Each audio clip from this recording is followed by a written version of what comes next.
Hey everyone, let's just dive right into today's explainer, the Science Lab Survival Guide, Tools and Rules. Whether you're here for a quick refresher or gearing up for a brand new project, we are going to break down those absolutely essential tools and non-negotiable rules that keep our experiments running smoothly and, keep us all in one piece. So, do you know how to survive the science lab without breaking a sweat or, worse, a beaker?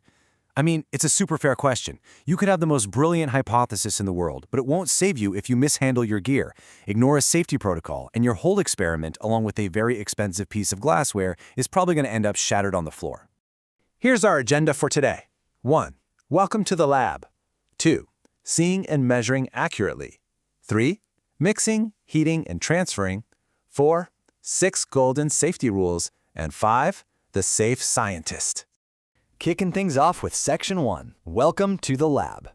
What's really fascinating here is the overarching theme.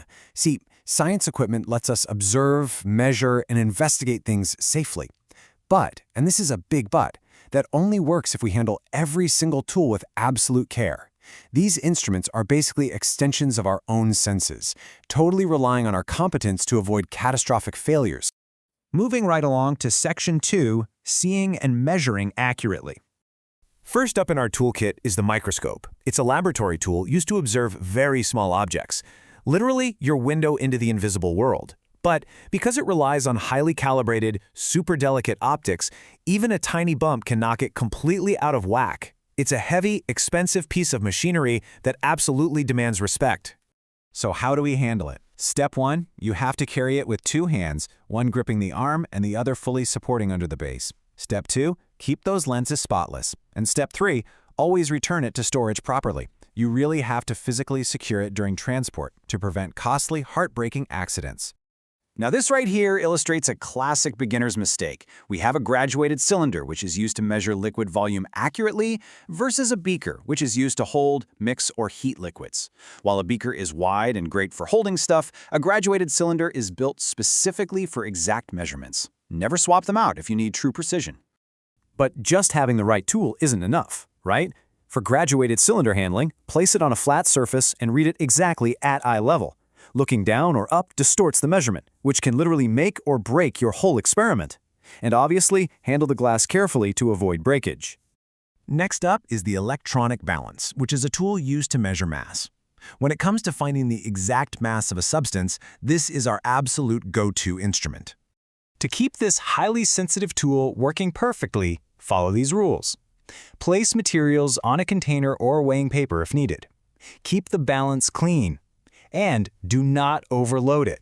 Seriously, never dump messy chemicals directly onto the pan, because you'll risk permanently damaging those delicate internal sensors. All right, on to Section 3, Mixing, Heating, and Transferring. Let's start small. A dropper is used to transfer small amounts of liquid. It might look incredibly simple, but it is completely essential for safely moving tiny amounts of liquid without spilling a single drop.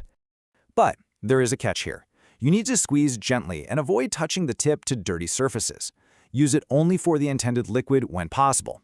You've got to avoid cross-contamination at all costs, because that will ruin both your chemicals and your data in a heartbeat. As this chart shows, different tools have different heating and handling precautions. For a beaker, do not use cracked ones and use proper protection when hot. For a test tube, always point the open end away from people and place it in a rack after use.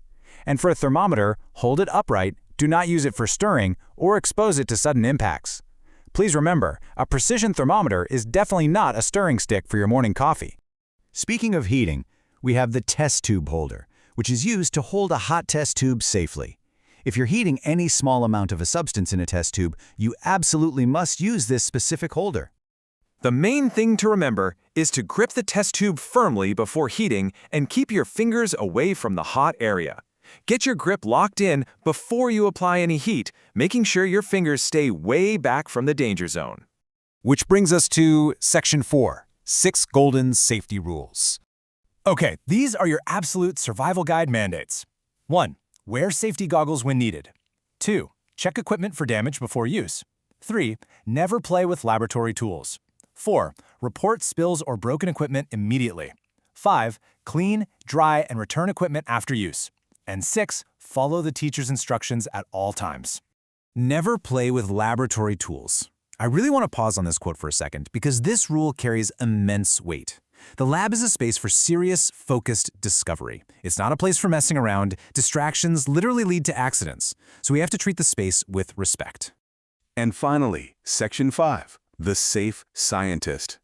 Ultimately, a successful experiment requires a scientist who respects the tools, follows the protocols, and prioritizes safety above all. The absolute most important instrument in any laboratory isn't made of glass or metal. It's you, a careful, respectful, and fully prepared scientist.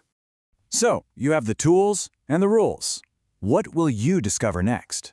Now that you're totally equipped with the proper handling techniques and safety knowledge from this explainer, you're ready to confidently step into that lab and uncover something amazing.